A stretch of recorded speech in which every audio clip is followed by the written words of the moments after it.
Welcome back to Groomer Tales, a podcast by Groomer's Choice. I'm your host, Natasha. Today's guest is Gisela Lambruschini, owner of My Dog Miami. Originally from Argentina, Gisela's path to grooming wasn't a traditional one. With a background in psychology, human resources, and business ownership, she brings a unique perspective to leadership, mental health, and building a successful salon. In this episode, we talk about her literal journey from South America to Miami, the lessons she's learned as a business owner, and why kindness to your clients, your team, and yourself might be the key to long-term success in grooming. So let's get started. On Groomer Tales, I like to think of it as origin stories, so we go all the way back. And obviously, you have an accent. I don't think you're from these parts. No. So where are you from originally? Did you always want to work with animals? Did you have some other dream as a kid of a job you wanted to do? So let's just kind of go back to where you grew up. Okay. So I'm from Argentina, South America. I came to the US. It's going to be 9 years at the end of the year. So basically, when I was a child, at the beginning, I want to be an architect. Okay. But then through life, I started working really young, but nothing related with dogs. In fact, I was kind of scared about dogs. I always have a cat my entire life. So then I started studying psychology, and then I switched to HR. I work on many industries. I work for real estate. I work for financials. I work for lawyers. I work for TV media. I work for many industries. Then one day, while I was studying HR, I realized that there was something wrong with the industry because you have to get the balance between what the company wants, what the employees want. And sometimes there's like kind of miscommunication in that. So I said, you know what, I think that I'm not going to find myself doing this. So at that time, I was dating someone who was a doctor. We opened a grooming store located in Recoleta, that is in Buenos Aires, the main capital of Argentina.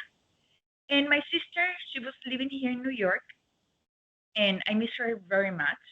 And one trip that I came to visit her, I said, let me see what we can find in Miami. And at the beginning was the idea to have a business from scratch. But then I started learning about the permits, the cost that has everything. So I started doing my research, and I bought a business here in Pinecrest, Miami. And I started grooming in Argentina 10 years, 11, 12 years ago. And I relearned everything here. Oh, wow. You mentioned the psychology and HR background, and I know you kind of bring that into your salon and what you do now. Where do you see similarities, or like where can there be improvement? And I know, and I should go back a little bit. You've written a couple blogs for us about mental health and self-care and taking care of yourself. So did you always kind of want to blend those things together, or how do you practice that yourself? So absolutely, one of the most important things for me in the industry, when I started working on this, I realized that there's a lot of burnout. And I started asking myself, why? It's not about what we do with the burnout. Let's try, step back, see the whole picture. And I realized that there's something that helps us when we are kids to go through situations that are kind of stressful. At that time, it helped us to go through that, but maybe these days are making a mess with our every single day doing. So what I saw is that when you lose yourself into others, pleasing, doing your 1000%, you start losing your own power, your own limits. And it's when you woke up one day frustrated saying, I don't want to deal with this anymore. So I started talking about that because I think it's really important every day to realize if what you are doing is what you want to do, if you're doing it for others or for your own peace, your own pleasure. So Yeah. every time that you're doing something, ask yourself, this is what I want to do? This is the path that I want to go? Yeah. I mean, I think that's good advice for anybody in any industry. Is this really what you want to do? The thing is, I think with the pandemic, a lot of the things that changed. One was I'm gonna lose myself at work, or I'm gonna be able to spend time with family, friends, nursing, something that I really love and like. So that gives us the opportunity to ask ourselves many, many things. And you did move from Argentina to Miami. Was there much culture shock with that? And you said, you kind of had to relearn some things. How did you go about doing that? So in Argentina, it's my country, so I know how to navigate everything. How to navigate first the language. Second, when you get permits here, everything is different. So because at least in Argentina, you hire someone that can help you because I know how to do certain things, but I don't know how to navigate the system regarding permits, sewer, forms, tax, whatever. So there were so many things that I have to, and I like to say this, when you are doing that shift from one place to another one, you have to be nice to yourself and understand that there is a learning process, de-learning, and relearning. One of the most important things is also to realize that you don't have to know everything, that you can ask for help. And also to have the curiosity to see what's going on, what's going to happen, what's the next step. So at the beginning, I thought that everything was fine with the business, but no, I had to run all the permits again. And I had to run sewer, IW5, and the tax, and how you pay employees, and how you do things. It was like a ramp up learning process that it was huge, but also navigating that on a different language. So the whole time, my mind was like, I have to learn about how customers they want to do things and how they want things done. I need to learn how my employees want their environment here, and I need to navigate the system here.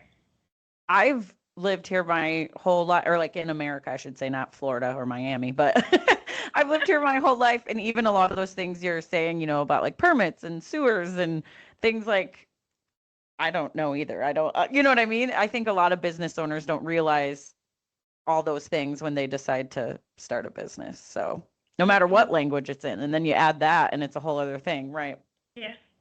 Yeah. But like you said, there are people out there that know how to do it. So make sure you ask for help. And part of being a good leader, I think, is knowing who to ask or admitting you don't know something. You got to bring the people in. 100%. And so one of my other articles is the difference between being a boss and being a leader. At the beginning, when I started with my business, when I bought it, and I remember I was thinking the other day, Groomer's Choice helped me a lot because one of the things when I bought the business, there was only one bathtub, but it was the human bathtub elevated. It didn't make any sense for me. It was like, why? So on February, so I came in December. In February, I made a huge change at the store. So I break down walls. I open the concept of the store, and I called Groomer's Choice asking, I need professional bathtubs, and I'm here in Miami, and the sewer, and I need help with this and this and this. I didn't have to know everything, so that's why I called Groomer's Choice. They gave me different options, and that was really nice.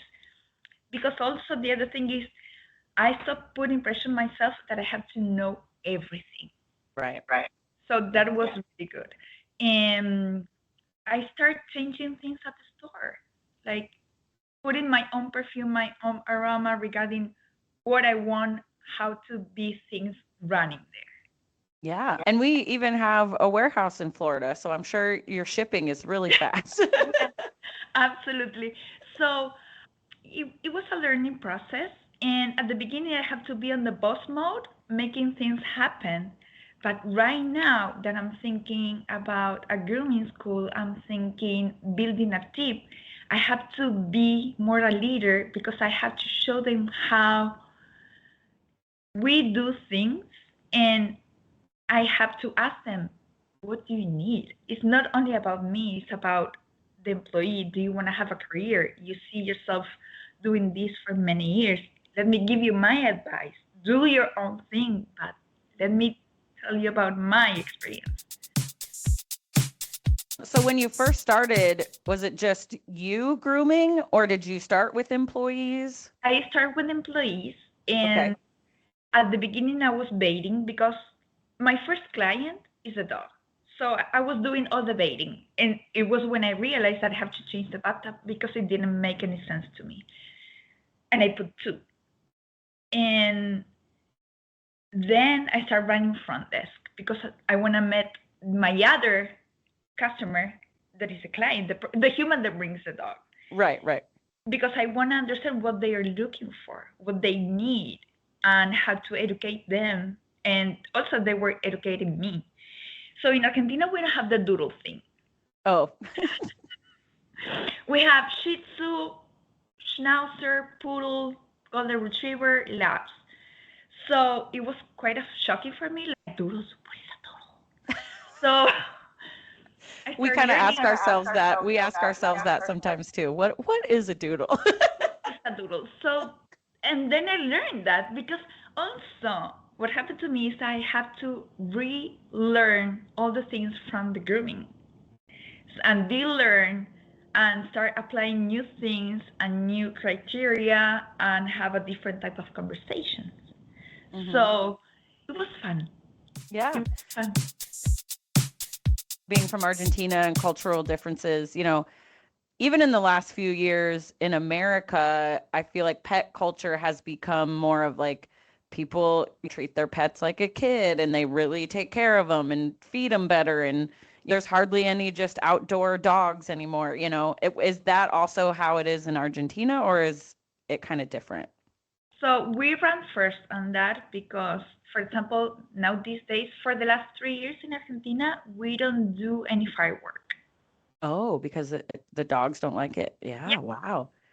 So there is like a lot of conscious about that, how you keep your animals safe. And it's super pet friendly, super pet friendly. You can go on the subway with your pet, no matter the size. So that was a different thing too, because Okay. it was like, why people are doing fireworks here? We don't do that there. I do like a good fireworks show, like a good. Absolutely. But I when I came here, I brought my two dogs, a senior golden retriever and a mat that I found on the street. That he was petrified of his own shadow. So Yeah. I was living in a house in front of a lake that they have fireworks. New Year's Eve, that dog, he almost died on a panic attack on my arms, and I was like, "Oh baby, well, it is what it is." I have a couple friends with pets that really don't like fireworks and they hate the 4th of July. They hate New Year's because they just know they're going to have to hide with their pet somewhere. Yes, yes. Yeah. Basically, you have to be the human that dog needs at that time. Did you ever do much competition grooming or anything? So I was in the background watching others compete, and I have a friend that she was showing a poodle, and I saw it. I like it, but I never saw myself doing that. I don't think it's for everybody. It's a little intimidating, I think. I think that it's not only that; it's time consuming, and I don't I don't see myself there. I love more different breeds. I like to have different scenarios every single day. Have you done much cat grooming? I know you said you grew up with cats. Yes, yes. So I learned also in Argentina, and I learned on all my tricks how to bait them, different baiting systems, how you do them, when you have to realize that it's a stress moment, and when to stop, and different type of cats, what they like, what they don't like, what to do and what not to do. Talking to a lot of other groomers, they say, Breeding dogs and breeding cats is very different. Like, they have different sort of tells and stuff for when they're Not stressed only out. that, it's what they like. Basically, you don't need to worry so much of what they don't like. It's let's make this process the most enjoyable of your journey. When you were in Argentina, did you own a salon there or did you work Yeah, for somebody else? You owned one in both places. yeah. Okay. Did you always know you wanted to work for yourself, or what inspired you to go out on your own and own your own place? So, as I told you before, I was working on many companies and I never saw myself spending too much time there because I knew that there was like an inner spark inside of me that it was telling me, you can do better. You can do better. There's something else out there for you. So I started working for myself. Yeah, I think it takes a lot of guts to do that for sure, and then to move and everything as well. Yeah. So I want to be like you when I grow up, I guess. It's just to find out if you are willing to do all the sacrifice, but also there's like a lot of joy coming on that. You talked about this a little bit already, but you do have this background in psychology and HR, and you mentioned the difference between being a leader and a boss. So how have all those things influenced how you run your salon and lead your team? Has it really shaped how you built your team? So basically, what I always, when I'm hiring someone, I always ask them, do you do this just for the money or you want to grow on a career and the industry? What do you need? And if you want to learn, what, how do you learn? How do you like things to be done? How you achieve your own goals? How do you think? How you learn? How, so that is being a leader, to give people space. Because also the other difference between being a boss and being a leader, so being a boss is always be the main character, but being a leader is to build a team that will help you to for you to move to something else because they're gonna run and operate the business. Yeah. So do you still groom dogs then yourself, or are you just Yes, running the joint? You're in the trenches too. yes, yes. No, the thing is, I still love what I do, and I love my dogs, and I really like to like, for example, a few months ago, I have my first poodle pointer. I never saw that. I never saw that breed. I didn't know anything about that breed. So it was exciting for me to read, to see, and I asked my teacher for stripping. Okay, how should I rotate the coat? How should I, which length it should be on the shoulder blade? How should it be on the tail? So the constant learning and the new things that can happen grooming dogs, it's amazing. I keep loving it. It's definitely not the same thing every day, those dogs keep you on your toes. And the little Um, things. what role has social media played in helping you grow your business?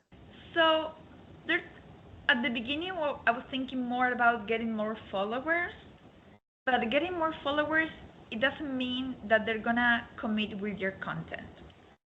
So then I switched to let me show people how are their dogs at the grooming.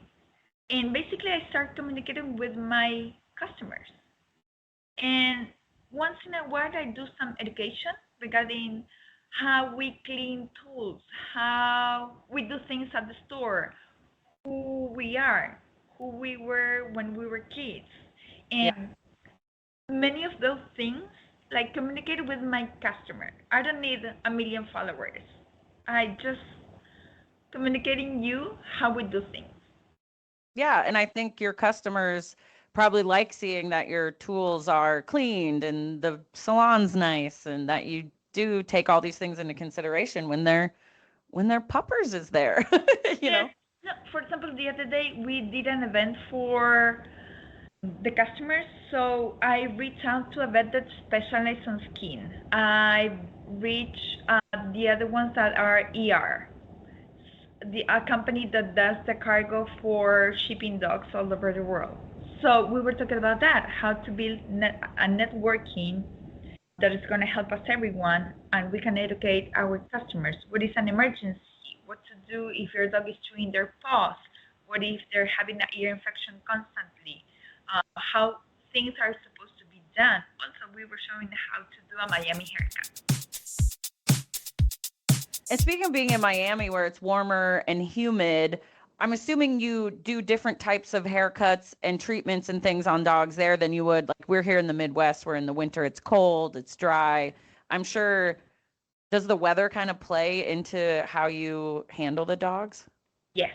So as this weather is warm and we have like a really long blossom season, allergies is one of the main keys here. Also, it's wet. The other thing is shedding. People don't understand that shedding is based also on the temperature. If the dog is indoor and the temperature is always like 70, 74, the skin is gonna feel that it's winterish. So they shed a lot. Every single day of the year they're shedding. So I let my customers know. They're saying, "Oh, my dog is losing so much hair, it's shedding a lot," blah, blah. And I'm like, "Yes, because it's indoor." Mm-hmm. And the other thing is, at the beginning with doodles, people they want them long. I always tell my customer, whenever you're gonna neuter your dog, let us know because we can go shorter because they're gonna get mad at. And I try to educate them how things might, what things might happen with the goat. So I always let them know. And sometimes they skip an appointment and then we have to shave.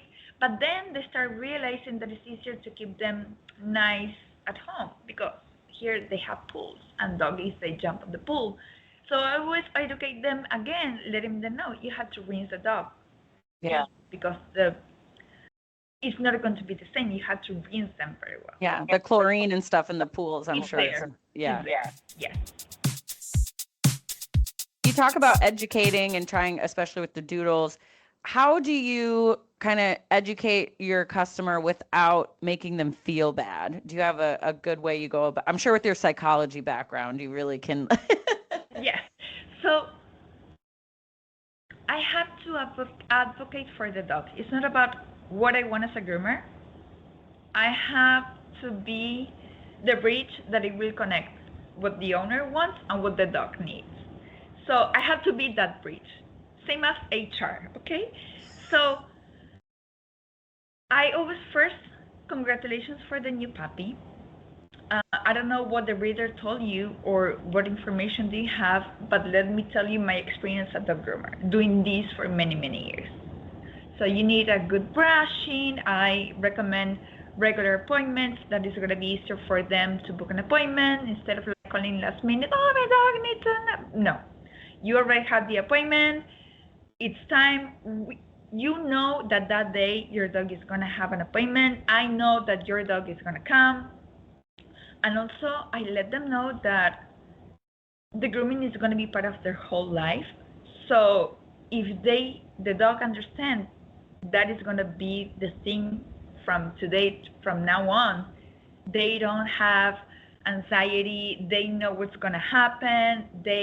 We build trust with the dog, but also with the human that brings the dog. So, but letting them know that it's always the same team, always the same procedure. We brush them before, we give them a bath, then it's the drying, and if they need a haircut, we do the haircut. They know the routine, they know what to expect, and that is really nice for the human, but also mainly for the dog. Try to give them, like, this is good for your dog and for your peace of mind. You don't have to call. You are on the schedule, and that's it. It's good. If you need to cancel, it's fine. Like I said before, you've done some stuff for us talking about burnout and mental health. So if someone's listening right now, they're a groomer, even not a groomer, people just sometimes feel stuck or burnt out in their life in general. What would you tell them, or what's some good advice for if you're feeling stuck? What are the things that make you feel stuck? When you are navigating a situation, what's the first feeling that you're having? You feel frustrated. Why? You get upset with the tone, with the situation, with the outcome, because you feel that you lose something, because you feel that it's unfair, because you want a different situation to happen. So start asking those questions. And when you realize that maybe you're losing yourself because you always trying to please others, or you feel that you don't have more energy because you're controlling everything. So why I need to be in control? Why I don't let others to do their own path? And why I cannot be like, if you're tired, why I'm tired? Because every single time I'm doing something, what happened if I just settle down? Why I feel uncomfortable being like just laying down? Why I think that I need to, that my value is based on what I do. Yeah, I think that's a thing that a lot of, and I don't know if it's just an American thing, but I feel like a lot of us do, our identity is our job in some ways. Because even when you meet somebody, you're like, oh, what's your name? What do you do for a living? It's the second question we ask when we meet someone, almost always. So I think it is hard to wrap your head around, like, I am not my job. I am not my job, it's tough. If sometimes, if I have to give just one tiny advice, it will be find the job that it will make you pay the hobbies that you want to have. Yeah. And don't lose yourself on work. Yeah, I agree. No, also the other thing is this is a very stressful industry. Service is very stressful.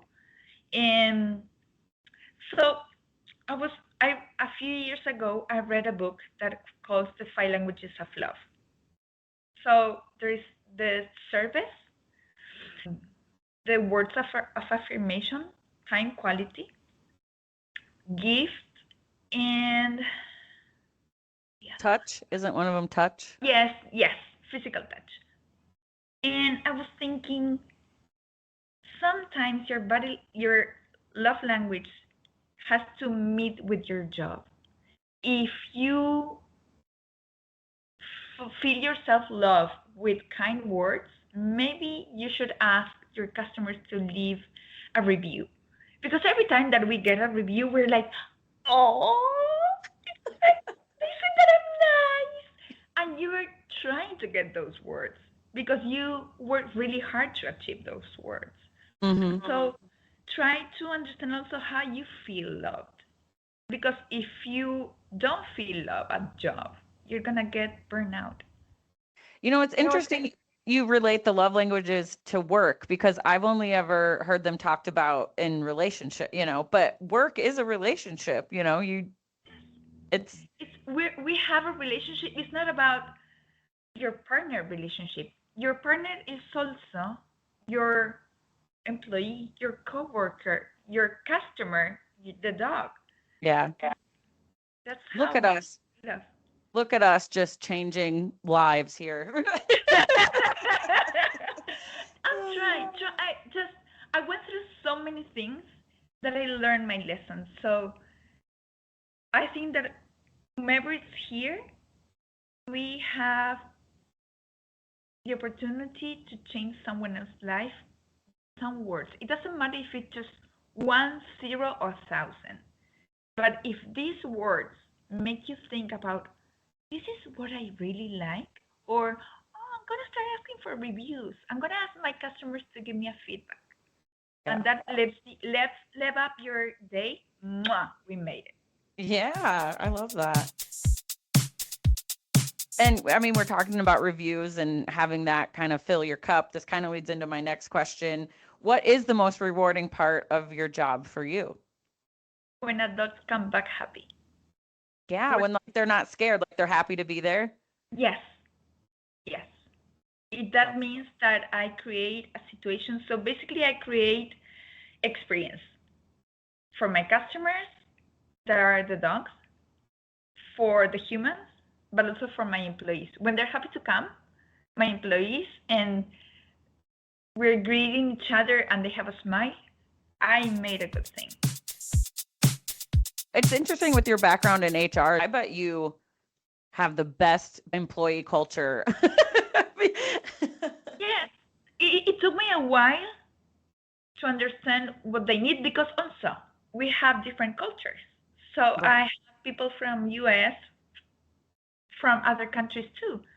So blending that, what they need, for example, people from Latin America, we tend to be more sweet and hey, how you doing? And what do you need? And kind words. Maybe people from US are more straightforward, but in my mind, I'm more straightforward. Like I go to the bone. Like we need to do this. Mm-hmm. Then we can have like a nice talk, but we need to get things done. So I'm switching between boss and leader. Yeah. When I'm teaching, I have employees that they want to be groomers, so I'm teaching them how to do things.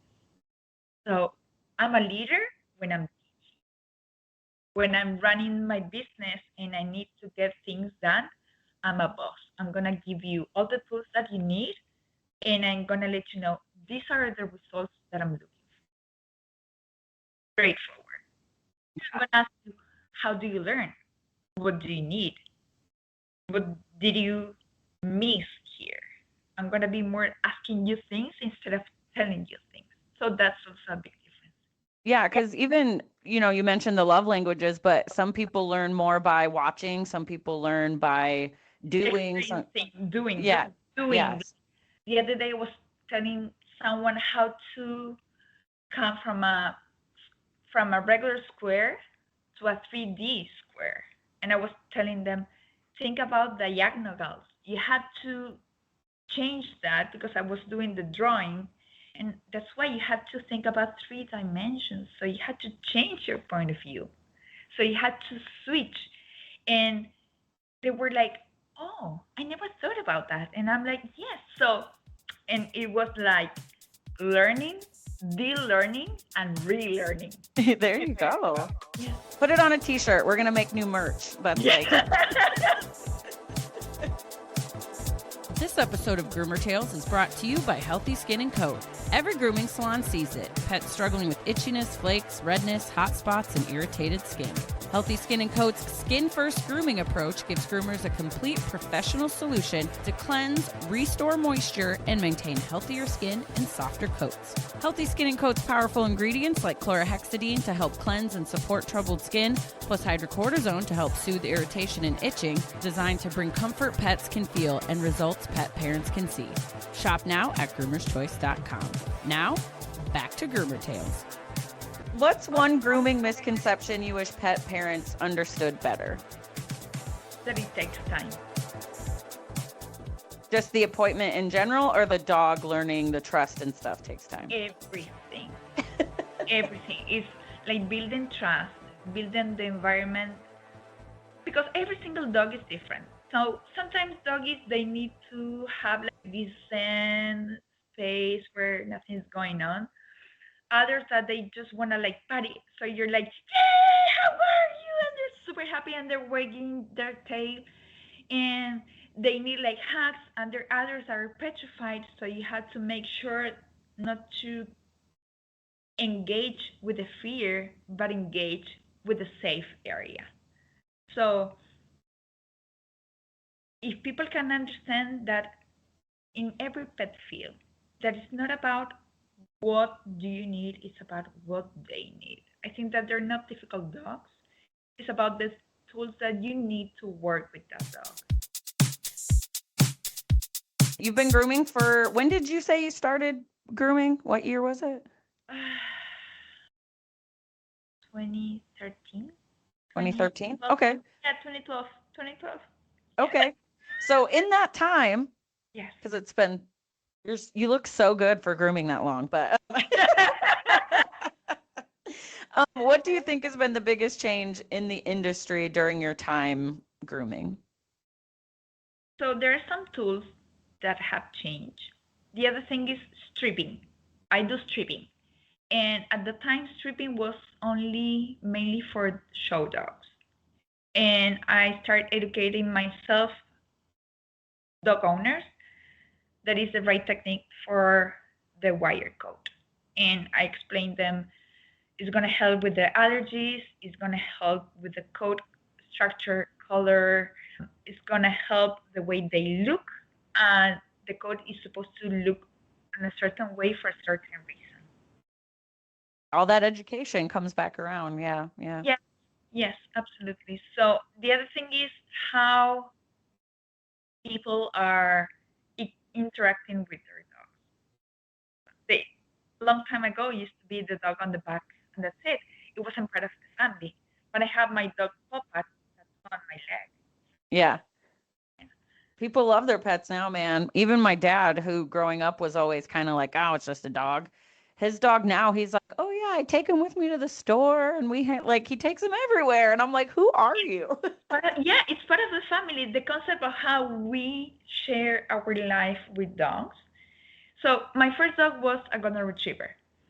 He was a wise dog. He taught me everything regarding energy, how to approach to a dog, the communication that they have between each other. He teach me how to handle a dog, how to handle a stressful situation between dogs. So I think like 20 years ago, that wasn't part of the picture. That a dog can teach you so many things. We talked about like, the mental health and the burnout aspect, but grooming is also very physical. How do you take care of yourself? Do you do like stretches or yoga or weightlifting or something? All of above. So when I start at the beginning, I was doing so many mistakes regarding stripping. I was bending my wrist and I wasn't properly putting my shoulders back. And then while I was doing many seminars and I get in touch with so many groomers, they start teaching me things. So I was like, okay, let me change my body. So I do a lot of stretching before. And a few months ago, I started the gym and I started lifting weight. And now I'm lifting with my squats, 95 pounds, with chest 45 plus 10, 65. So if I have someone that is like, on the starting stage, I will be like, be conscious about your body, be conscious about your posture, how you're doing things. Because sometimes when I'm teaching, I see that they lift their shoulder and then they have that shoulder pain. And it's just put it down, relax, take off all the tension from you. Yeah, yeah. I've learned that you really have to take care of yourself as a groomer if you want to do it long term, because otherwise you're gonna wear yourself out, you know? Not only that, for example, it's funny. I have an alarm every 2 hours to drink water Yeah. because we don't eat. We have one dog after the other one. And I'm like giving myself the time to eat something. Which I think that's good advice in and of itself. Like give yourself that 10 minutes to everyone needs 10 minutes, you know? It's not only to drink water. It's also the time for you to ask yourself how I'm feeling, Yes. how I'm doing. I'm Yeah. okay. I'm feel stressed because next dog is gonna come in 50 minutes and I have to have it done in 30. How I'm gonna deal with this. And also ask yourself what type of conversation I'm having in my mind. Yeah. Yeah. You gotta keep checking in with yourself, with your number one client, which is you, you know? Yeah. 1000%, because basically you burn alone and you're gonna die alone. Through that process, you're gonna join with many, many people, but it's you, yourself, and I. Yeah, you gotta take care of yourself for sure. What advice would you give to a groomer that is just starting out? Be kind to yourself. Be kind. Yes, be kind because it's a learning process, and the ramp up could be long, high, You're gonna make mistakes. You're gonna cut the skin of a dog. You're not going to do that on purpose, but always be nice to yourself. What is one mistake you made early on that you would hope to help others avoid? Not being kind to myself. There you go. Yes, I was trying to achieve a perfection that was damaging myself. Yeah, and I think that's good advice for anybody. Like perfection is not attainable, you know? And also these days with social media, you see a result that has so many filters and was thought and went through a whole process, and it's not real. Yeah. What you see on social media is what people want you to see, you know? So it's, yes, yeah. Even if someone is crying on social media, they want you to see that. Yeah. Tears. So that is made with a purpose. But always think about what you want to achieve.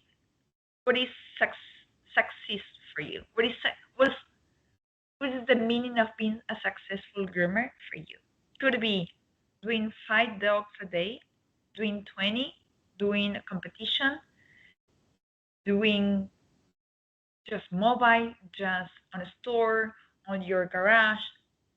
Ask yourself, what made me feel fine? Right.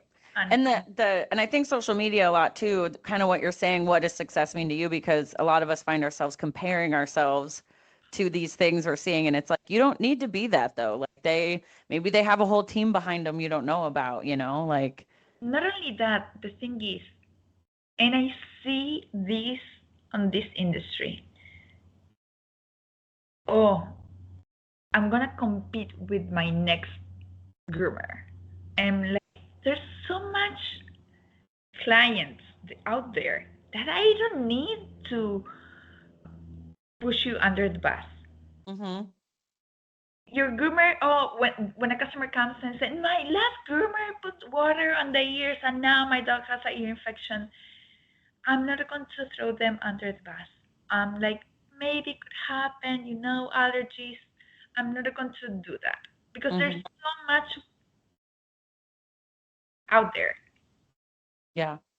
And I've heard other groomers say, like you're saying, with just it's almost better to network and know all the groomers in your town because there's enough dogs for everybody, community over competition, you know, like one dog. Sometimes you're just not going to vibe with the dog, and that's okay. They might be better in a different situation or whatever. So letting someone go, an employee, a customer, a friend, whomever, is the best thing to do.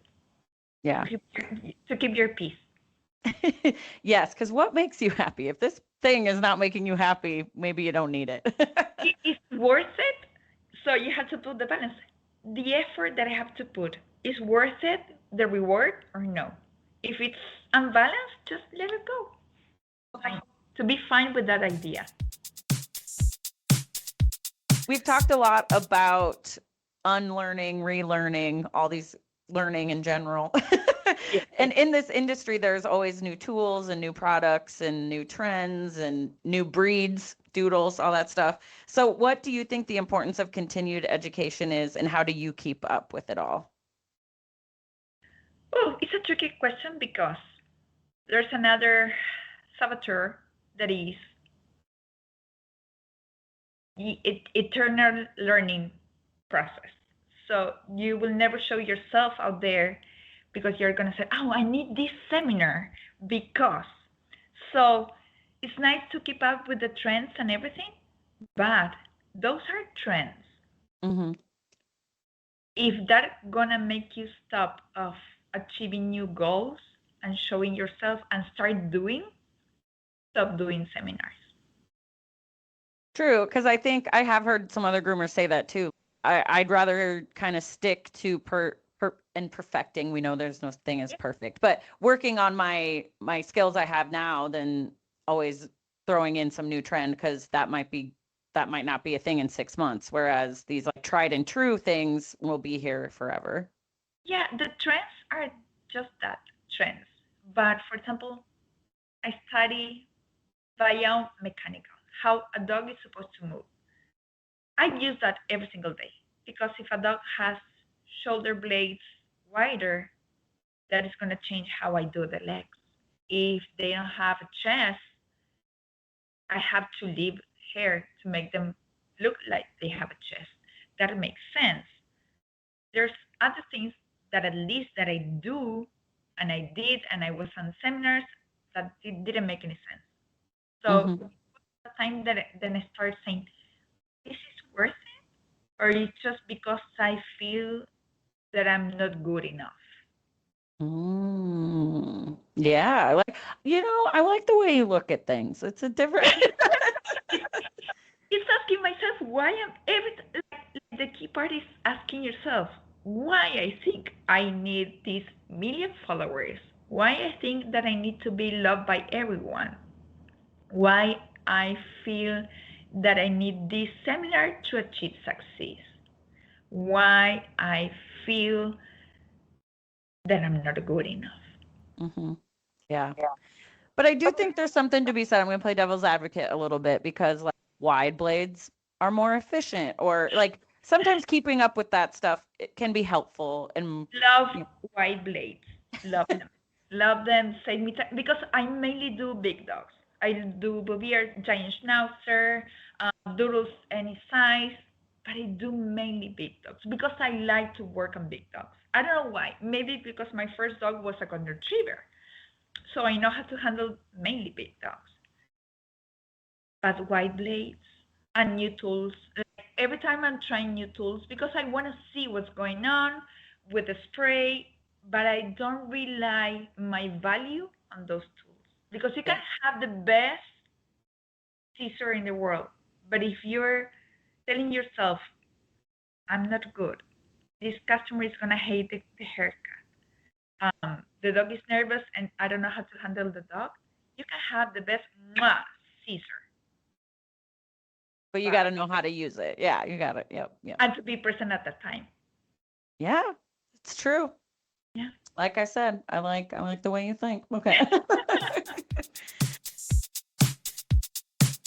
Did you have any mentors or influential figures who kind of helped you along your journey? Grooming journey. Yeah, like that helped. Did you apprentice somewhere or was there someone that helped you kind of start your business? So at the beginning, I didn't know a thing, of course. And I hired a groomer in Argentina, and she started teaching me a few things. And then I realized that I need to go to seminars and take it seriously.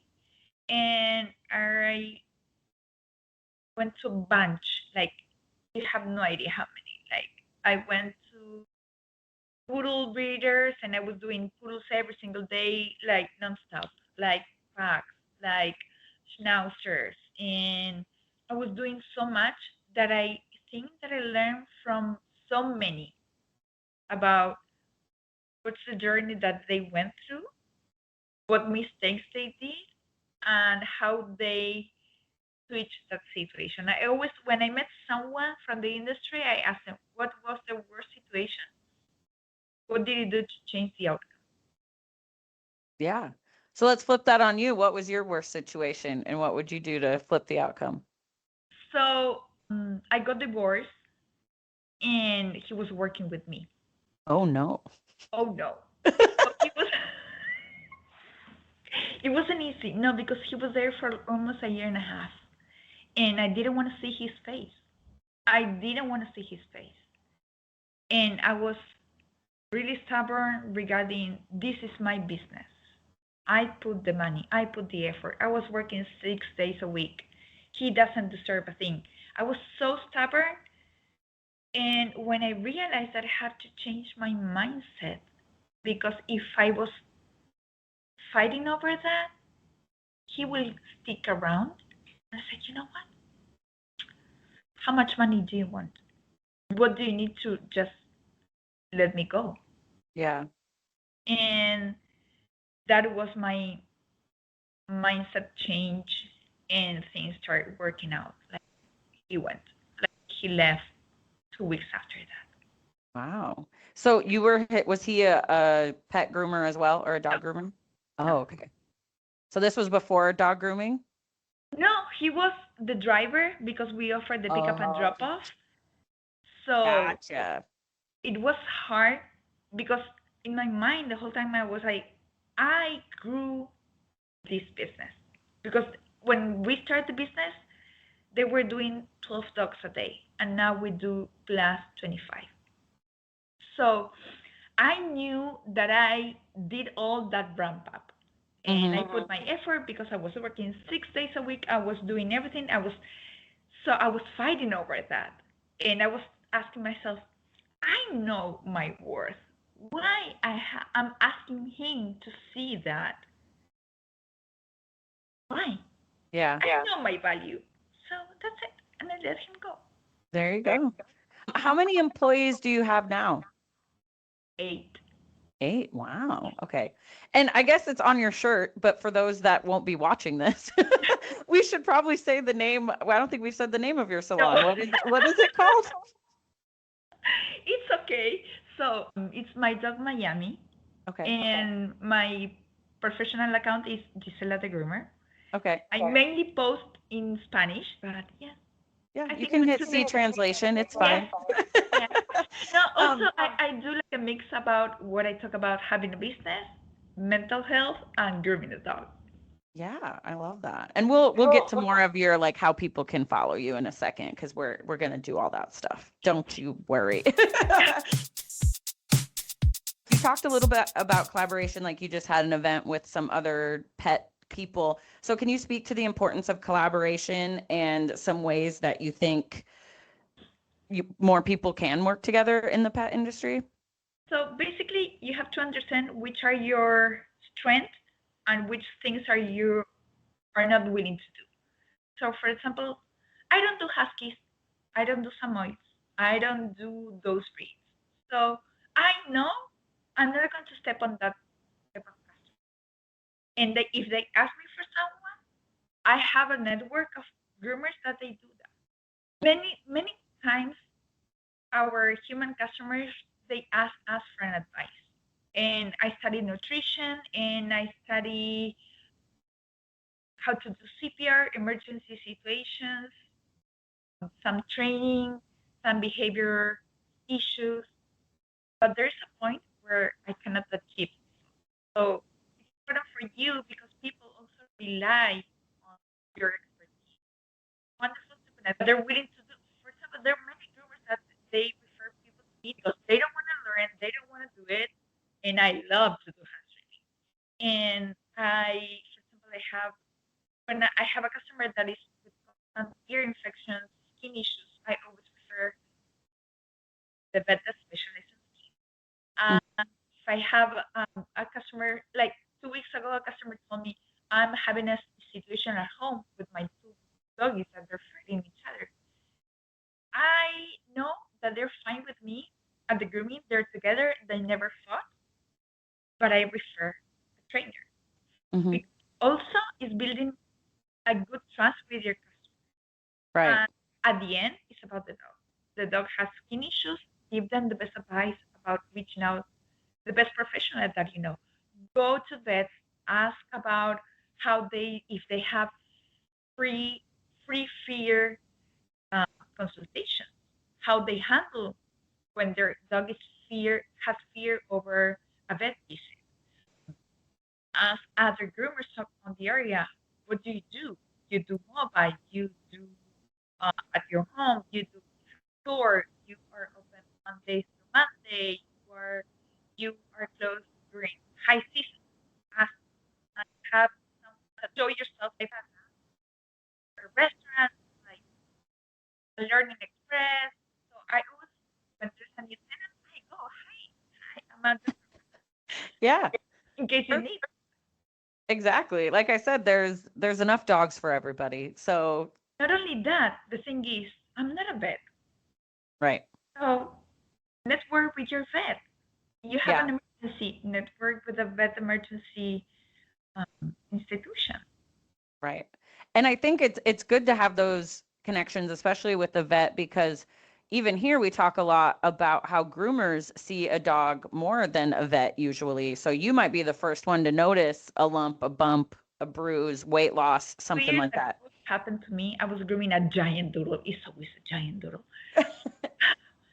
I was doing, it was like a two comb. It wasn't like a long coat.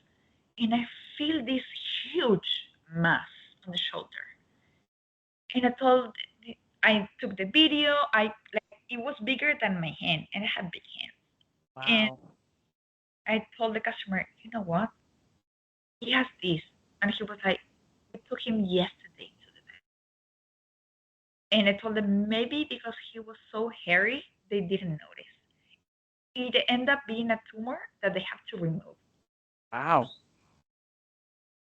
When that happened, I realized how important it is to keep records Oh, and keep good records. Yeah. Mm-hmm. tell people. Like I have their file, and I told them this day I showed them that the dog has a big mass on this shoulder blade. That's wild though, that like you said, even a haircut does change the way a dog looks and what you can feel though, for sure. Even one day I told the customer I was grooming their golden retriever, and I noticed the hip, and I told them I would run like an X-ray. I'm not a vet, but I have a golden retriever, and I told them, you know what? I will run an X-ray just asking for hip dysplasia. It was level 4. They have to do the surgery. Wow. Look at you. We see things on a different way because I see it's not just 4 legs, a tail, and a head. I see how it's supposed to move, how 120 degrees, 90 degrees, 135, the knee and everything, how they're putting so much pressure on their shoulder blades if they don't have a chest. Right. I see their teeth. Right. So also it's part of the communication with your customer. If you weren't doing what you're doing now, what do you think you'd be doing? Helping other to build a business. Okay, like a consultant kind of thing or something? Yeah. You've mentioned a few breeds that you prefer, but what is your favorite breed to groom and your least favorite? My favorite, because I love the dog or I love the grooming. Either one. Because I love the breed, the golden retriever. Okay. Because I love the grooming, the Grand Terrier. Okay. The less that I like, the Yorkies. The Yorkies. They're so tiny. But you already said you like the bigger dogs. It's just what it is. Yeah. It's like they're so tiny and fragile and shaky. I'm like, Joe, I cannot. It's breaking my heart. I know in the pet industry, weird is kind of a relative term because sometimes we do things on purpose that other people think is weird. But what is the weirdest request you've had from a pet owner? Like, did they ever want a dog to just have some weird haircut that didn't make sense to you? A fat Yorkie, they asked me if I can make it as a schnauzer, and I achieved that. There you go. Because they were worried about like, people saying, oh, your Yorkie's fat, your Yorkie's fat. No, it's a schnauzer now. It's not fat. Oh, that's funny. Don't fat shame the Yorkie. Leave him alone. The outcome was amazing. He was a schnauzer. That's Still crazy. a schnauzer. Wow. Okay. Do you recall a story of a time maybe you had a close call or maybe something kind of dangerous happened with the dog? Because I think we can learn from some of those experiences as well. So I have this standard poodle with constant ear infection, and Calypso is her name. And she had a huge episode of vestibular disease. So vestibular disease happened over an ear infection on the ear canal. On the middle, they have the balance. So they are that situation make them their eyes move side to side and shaking because they're trying to find the balance. So what happened to me, I noticed that, and I just wrapped her on towel. I called the owner, letting her know I need to take Calypso to the vet emergency. Let me know which is the vet that you prefer. She called them. They told me that they were expecting me to arrive there. I went with Calypso and they asked me, she's having a seizure since when? And I'm like, she's not having a seizure. She's having a vestibular disease. And they were this close to the medication for a seizure. Oh no. Because the owner thought that she was having a seizure. And I told her, she's having a vestibular disease. She's dizzy. Cannot keep her eyes straight forward. So I always tell myself that it was there. Yeah, thank God. Look at you. This is like the third story you've told about saving a dog, basically, by by finding something. So that it's a good thing also because you have to be able to realize the difference between a seizure and a vestibular disease. So get in contact with the vet, the closest vet, and ask them to have like a master class. What is an emergency? What is not? And the signs of an emergency. When it's time to call the owner. When it's time to rush to the vet, and then have a conversation with the owner. Yeah. I think that would be definitely beneficial for a lot of groomers. I wonder if that if it's not a thing, it should be to have a rundown of yeah. But also on the other hand, some vets they have this misconception that groomers, because we put water on the ears, we create the ear infection. So after talking with many specialists, they told me that is a myth. It's not about water inside the ears. Think about golden retriever swimming on the lake. They don't Right. get an ear infection. It's the Right. bacteria. You get an infection because of the bacteria. Right. So it was there. So educating each other, and if a dog owner takes the notes from the groomer, oh, this day my dog has an ear infection. This day they found this lump. This day, also like working it with each other might Yeah. be the best result for the dog. Yeah, we had a few episodes ago, we had a veterinarian on, and she said she was just opening a practice, but she had worked at an emergency clinic for a while.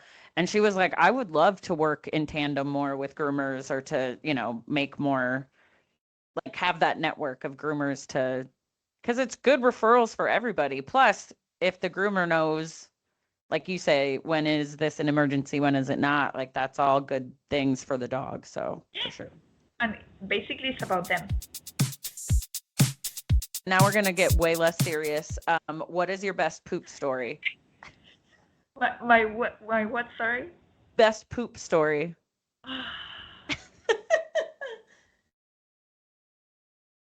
So my story is all white.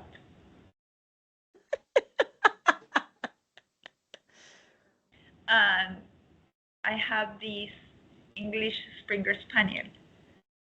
It was like a massive pup, like non-stop for at least 15 minutes.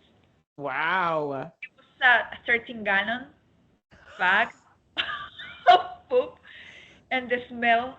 So I use a different type of cleaners, or chemical cleaners with. So the odor is not there. Yeah. But I felt on my nose like for 3 weeks. Like it was massive with gland. Like it was a mix between poop, diarrhea, gland, and infection. Yikes. That poor dog. Bella, I will never forget that Bella. It's always a Bella. That Bella will stay in my mind. And Bella means beautiful, right? Not so beautiful in that moment. Sure, no. That piece of like, her own production. No. The smell stayed like, in my brain here, like between my eyebrows for 3 weeks. Like it wasn't at the store. It was in my brain. Makeup Yeah, ruined in my brain. I'm sure. That sounds a whole bag of poop. It filled a whole bag. 13 gallons. Okay. Imagine with the paper. So I throw away 4 towels, big towels, Yeah. because Yeah. there was no way to hold. No. No. No. Anyway, I hope poor Bella. Hope she's doing okay now. She ate a sock. That's why she ate a sock, and she was Yeah. constipated. So I was like, how you didn't see this? Yeah. Didn't realize Well, that your doggy didn't poop for 4 days. I bet the owners were like better here than at home. On the car. So I have customers that they come like shaking, like my dog just pooped on the car. My Oh life. well, they should be fine here now, hopefully. That's fun. Okay, here's the part of the podcast that I call quick snips. It's a series of rapid fire questions. They're all just kind of for fun. Are you ready? Yes, Okay, what is your favorite animal from a TV show or movie? Lion King. Okay. Your go-to coffee order. I don't drink coffee. Okay, what's your drink in the morning? Like what do you Mate. have? Mate. Milk? Mate. So Oh, it's a green. It's the typical drink from my country is like a green tea that okay. we drink on a cup with a straw. Okay. At first I thought you said milk and I was like, "Oh, that's okay." But no, that sounds good. It sounds good. No, it's mate. What is your most used emoji? Laughing my ass off. Okay. What was the last thing you binge watched on TV? So, yesterday I watched a document. So I'm a geek, like I'm a nerd. Okay, I'm Yep. a nerd. So it's a documentary about how fast fashion and Amazon and this speed like consuming Yeah. industry. Is killing the planet. Yep. Yes, yes. I probably watched that I same cancel one. Amazon. I'm like, you know what? I'm gonna cancel. I don't need it. Right. It does make you think. Okay. What is one grooming product or tool you can't live without? Demarking tool. Oh, which Demarking. one? The Oh, demarking rake. okay. Yeah. And because this is a Groomer's Choice podcast, do you happen to have a favorite Groomer's Choice product? The bathtubs. Okay. I love it. Like you said, we helped you out. We got you hooked up. Okay. Yes, And then and this one, they've been here for 9 years, so they last. yeah, good. We love to hear that. Okay, so and then this one doesn't have to be grooming related or work related. It can be, but it doesn't have to be. What do you still wish to accomplish? To be a dancer. Oh, what kind of dancing? So when I was a kid, I want to be a ballerina, but Okay. my mom didn't allow that. But I want to be a ballerina. Do it. Go take a ballet class. I started taking tap classes in college because I never got to take dance classes as a kid because we didn't have the money for that kind of stuff. Me So, neither. Yeah. so yeah, I'm an adult learner. I just started taking dance classes here and there. You can do it. I believe in you. How that goes? It's good. I like it. It's fun. You meet other fun people. Yeah, it was good. Okay. Yeah, I still do it. Yes, Yeah. I'll do I that. mean, I'm not going to end up on Broadway or anything, but it's still fun to do. As far as I can do the ballerina thingy, and that's it. I'm fine. Yeah, there you go. On the podcast, I started doing this thing where I have the last guest ask the next guest a question. And on the last episode, I had a Mecca from Inkata. I don't know if you've heard of that brand, Inkata. It's shampoos and conditioners and stuff. Okay. But anyway, he was the last guest, and he wanted to ask you what drives you in regard to grooming, what maintains your focus? The new goals. To be a ballerina, or what new goals? um, the things that I can learn, and this is such a different scenarios on every single day, and there's so many things to learn, and there's so many rabbit holes that you can dig in and that you can just jump and let yourself go and learn, that it's really nice. Yeah, I like that. And Yeah. then on the next episode, we will have Wayne Hartley Jr. He's a groomer out of Atlanta. He has, I think it's called Happy Hearts Grooming Salon, and he's on social media and stuff. Do you have a question for him? Are you happy? Oh, so simple yet so deep at the same time. And then here at the end, we're pretty much wrapping up here. This is where you can tell everybody where they can find you, your website, your social media, if you have any events coming up or what's coming up on the horizon. What can we look forward to from you? Okay, so first, thank you for giving me the space because it's kind of like a challenge for me because I like to be the one doing things instead of being at the spotlight. So Yeah. doing this for me, it's like showing my showing myself out there. It's kind of Yeah. like difficult, but it's nice. So I'm building my own brand, my personal brand as Gisela the Groomer. Here at the US, there's a lot of people from Latina community that they they came here and they're working on this field, and I want to be the voice to let them know that they're gonna be fine, that Yeah. achieve things, and that if you hurt, like you commit yourself with your clients and with your future, you can commit things, you can achieve goals. So basically, what I do, I talk about that, Right, and right. it requires to do that, and also to be very conscious about your own thoughts and your thinking process and everything. So I talk about that on Gisela the Groomer. That is my Instagram page. And my store is located in Miami, Pinecrest area. The name is My Dog Miami. And we basically like to share good memories with dogs. And I don't like the sometimes the shaming on social media. Oh, yeah, yeah, yeah. So instead of like shaming customers or whatever, I'm like, I'm here to help. Right. Whoever needs some kind words, I'm here. Yeah, I love that. Okay. Well, that's all I had prepared. Do you have anything else you wanted to say? Speak now or forever hold your peace, I guess. Just ask yourself if you're happy, if you're Yeah. doing what you want to do. If whenever it's the end of the day, ask yourself, I enjoy my day. There were times that I enjoy my day.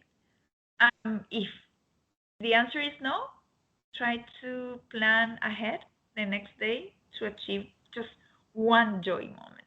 Yeah. I think that's a great way to end it. To, have a joy moment. Yeah, because sometimes we forget about that. Yeah. We're overworking ourselves and we forget about like how I'm doing.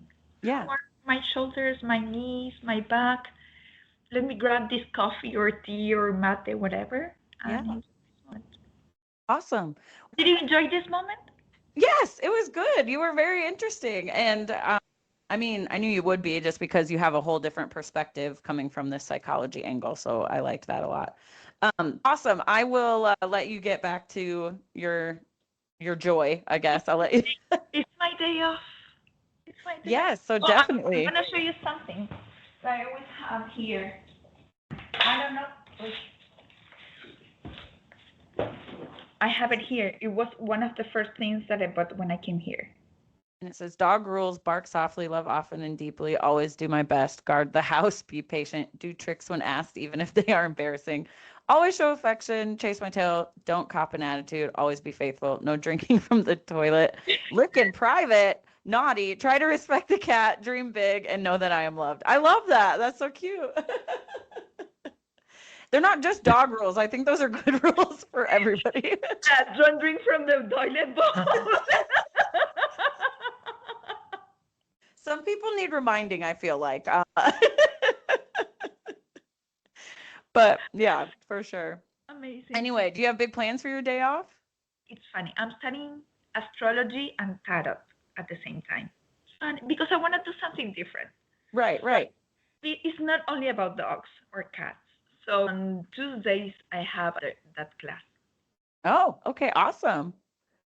I hope you learn a lot. I think that's fun. It's fun. It's different because it brings another tools on my daily doing. It's a different mindset. For sure, for sure. Awesome. Thank you so much. Have a good day. Hope you enjoyed this time too. Thank you, Natasha. Have a lovely day. You too. Bye-bye. Thank you so much for listening to this episode of Groomer Tales, a podcast by Groomer's Choice. Please rate, review, subscribe, and comment wherever it is that you listen to your podcasts. If you have any questions or comments about something you heard in this episode, please feel free to email us at groomertalespod@gmail.com. Until next time.